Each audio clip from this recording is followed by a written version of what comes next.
ایک ہی مقصد ہے۔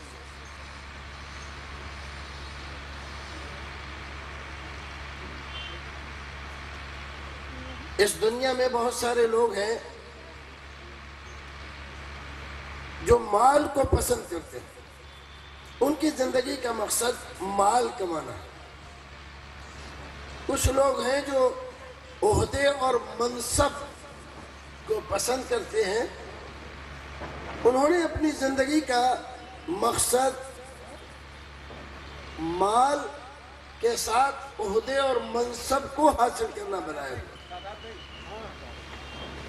کچھ لوگوں نے زندگی کا مقصد شان و شوکت اور شہرت کو بنایا ہوا ہے، وہ شان و شوکت اور شہرت کے لیے محنت اور کوشش کرتے ہیں۔ اور کچھ لوگ ہیں اس دنیا میں جن کی زندگی کا مقصد صرف عیش و آرام ہے۔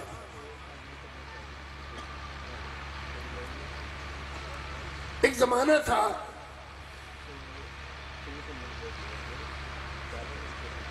ایران میں ایک فرقہ پیدا ہوا،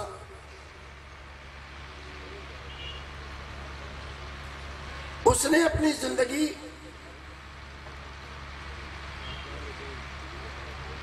ایک مقصد کے تحت گزارنے کے لیے تبلیغ کی اور بہت سارے لوگ اس کے ساتھ ہو گئے۔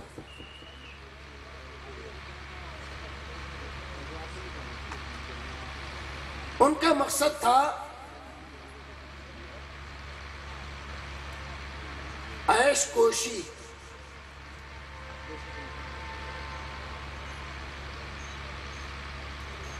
ہمارے ہندوستان میں ایک بادشاہ گزرا،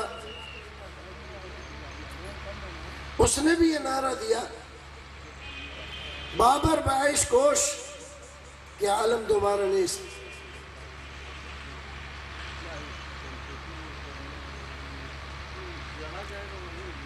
بابر اس دنیا میں موج و مستی کر لو،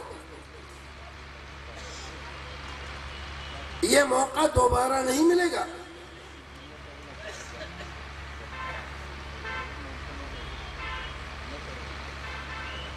بھائیو، یہ سارے نظریات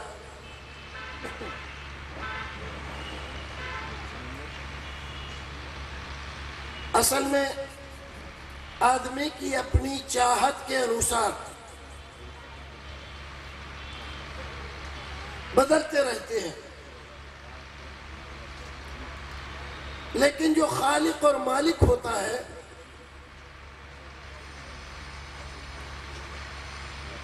اس کا مقصد ایک اور ہے۔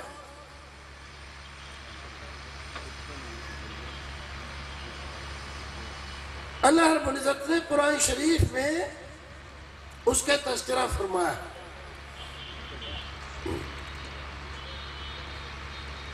اور یہ ہم اور آپ سنتے رہتے ہیں کہ اللہ رب العزت نے عبادت کے لیے پیدا کیا، لیکن عبادت کا مفہوم یہ نہیں ہے جو عام طور پر سمجھا جاتا ہے۔ اللہ تعالیٰ نے نماز پڑھنے کے لیے پیدا کیا ہے، روزہ رکھنے کے لیے پیدا کیا ہے، حج اور زکوٰۃ کی ادائیگی کے لیے پیدا کیا ہے۔ یہ مفہوم درست نہیں ہے۔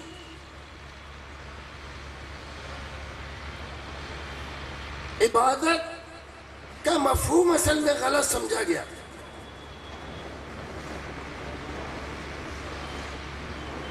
عبادت کہتے ہیں غایت الخشوع والتذلل کو، عربی کا لفظ ہے جس کا معنی ہوتا ہے نہایت عاجزی اور انکساری کے ساتھ اپنے مالک کے سامنے جھکنا۔ یہ جھکنا بھی ہم در حقیقت اس اعتبار سے کرتے ہیں کہ عبادت کا بڑا مفہوم ہمارے یہاں نماز ہے، اور نماز میں جھکنا ایک رکن، ورنہ در حقیقت عبادت کا مفہوم ہے اپنے مالک کی فرما برداری کرنا۔ ہو سکتا ہے کوئی آدمی کہے کہ عبادت کا یہ الگ مفہوم ذکر کیا گیا، لیکن یہ الگ نہیں ہے۔ رسول اکرم صلی اللہ علیہ وسلم کی احادیث کی روشنی میں عبادت کا یہی مفہوم نکل کر سامنے آتا ہے۔ ایک حدیث میں آپ کے سامنے رکھوں، رسول اکرم صلی اللہ علیہ وسلم نے فرمایا، جو آدمی عشاء کی نماز پڑھے اور بلا ضرورت اپنا وقت ضائع نہ کرے، جا کر سو جائے، اور فجر کی نماز جماعت سے ادا کرے۔ عشاء کی نماز پڑھی جماعت سے، وقت ضائع نہیں کیا، جا کر سو گیا، فجر کی نماز جماعت سے پڑھی۔ رسول اکرم صلی اللہ علیہ وسلم فرماتے ہیں، اس آدمی کو ساری رات عبادت کرنے کا ثواب ملتا ہے۔ دیکھیے، آپ سو رہے تھے، لیکن اللہ رب العزت نے آپ کو عبادت کرنے والا جانا اور مانا۔ ایک اور حدیث، رسول اکرم صلی اللہ علیہ وسلم کی ایک حدیث ہے، اللہ رب العزت نے جمعے کے دن ایک ساعت رکھی ہے، ایک گھڑی، ایک چھوٹا سا وقفہ، اور دنوں پر جمعے کے دن کو یہ فضیلت ہے کہ اس گھڑی میں مانگی ہوئی دعا اللہ رب العزت رد نہیں کرتا، قبول کر لیتا ہے۔ یہ گھڑی کب آتی ہے؟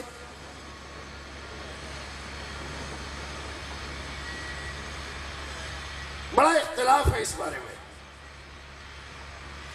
بلکہ بعض شارحین حدیث نے 40 تک اقوال اس کے سلسلے میں نقل فرمائے۔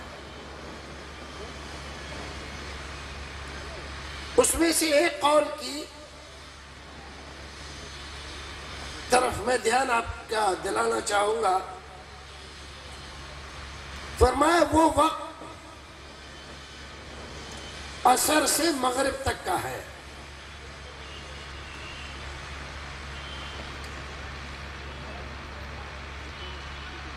جب راوی حدیث نے صحابی سے یہ بات سنی تو اس نے اعتراض کیا، یہ کیسے ہو سکتا ہے؟ یعنی عصر سے مغرب تک کا جو وقت ہے وہ اس سے مراد ہے، کیونکہ حدیث میں تو یہ آتا ہے کہ آدمی عبادت میں ہو، تو عصر کی نماز پڑھنے کے بعد تو ہم ادھر ادھر چلے جاتے ہیں۔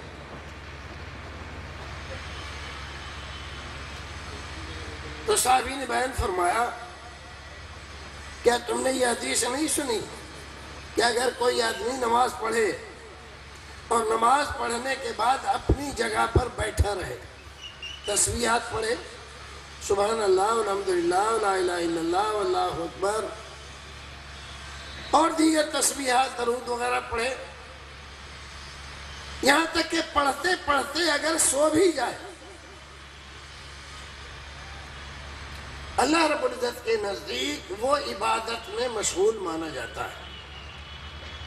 فرشتے اس کو عبادت میں مشغول مانتے ہیں۔ اس کا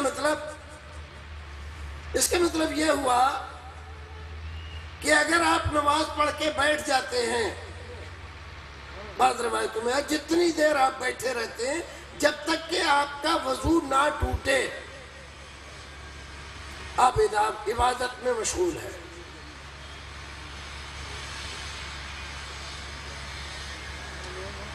ایک حدیث اور میں آپ کو سنانا چاہوں گا۔ قیامت کے دن اللہ رب العزت کے سامنے ایک آدمی پیش کیا جائے گا۔ اللہ رب العزت اس سے کہے گا میں نے تجھے اتنی لمبی زندگی دی تھی، تو نے اس زندگی میں کیا کیا؟ وہ بتلائے گا میں نے یہ کیا، میں نے یہ کیا، میں نے یہ کیا۔ تو اللہ رب العزت اس سے کہے گا میں بھوکا تھا، تو نے مجھے کھانا نہیں کھلایا۔ بندہ کہے گا پروردگار تو سب کو کھلاتا ہے، میں تجھے کیسے کھلا سکتا تھا؟ تو مالک ہے، رازق ہے۔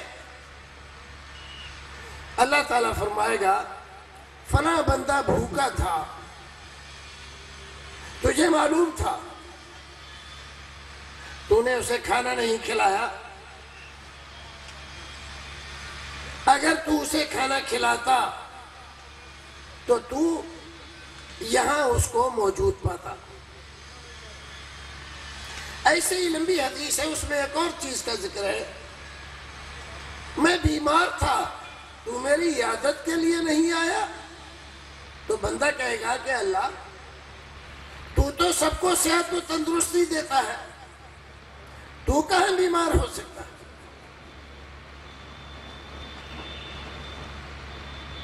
اللہ رب العزت کہے گا تیرے پڑوس میں، تیرے محلے میں فلاں آدمی بیمار تھا اور تو اس کی عیادت کے لیے نہیں گیا، بیمار پرسی کے لیے نہیں گیا۔ اگر تو جاتا تو یہاں موجود پاتا۔ یہ دیکھیے، کھانا کھلانا، پانی پلانا، لوگوں کی خدمت کرنا اور عیادت کرنا، کسی کے جنازے میں شرکت کرنا، یعنی غرض یہ کہ کوئی بھی نیکی کا کام جو رسول اکرم کے ذریعے ہم تک پہنچا ہے، کہ ایسا کام کرنے سے اللہ رب العزت خوش ہوتا ہے۔ وہ کام جب ہم کرتے ہیں تو وہ اللہ رب العزت کی فرما برداری اور اس کی عبادت مانا جاتا ہے۔ اب اس اعتبار سے یہ جو کہا وَمَا خَلَقْتُ الْجِنَّ وَالْإِنسَ إِلَّا لِيَعْبُدُونَ، میں نے انسان کو اور جن کو اس لیے پیدا کیا ہے کہ میری عبادت کریں۔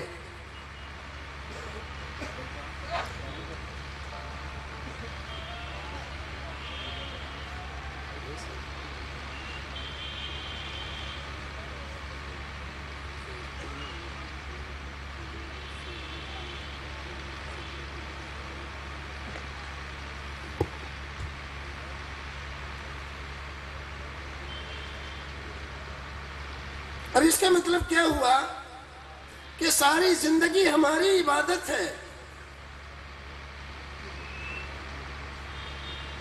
اگر ہم اپنے مالک کے فرمان کے مطابق زندگی گزار رہے ہیں،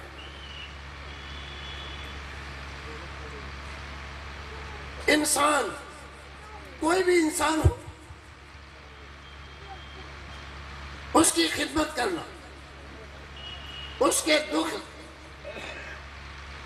اور درد میں شریک ہونا، اس کی تکلیفوں کو کم کرنا،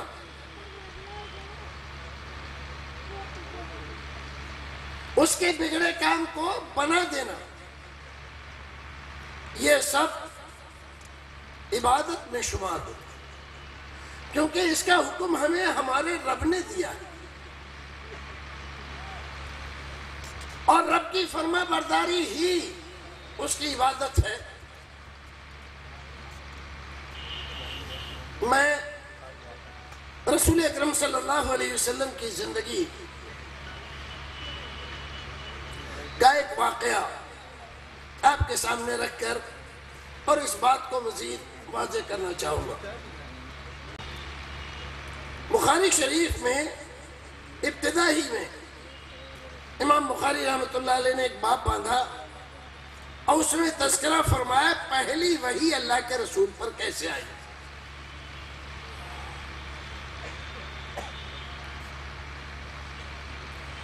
بہرحال وہ آپ نے بہت ساری بار سنا ہوگا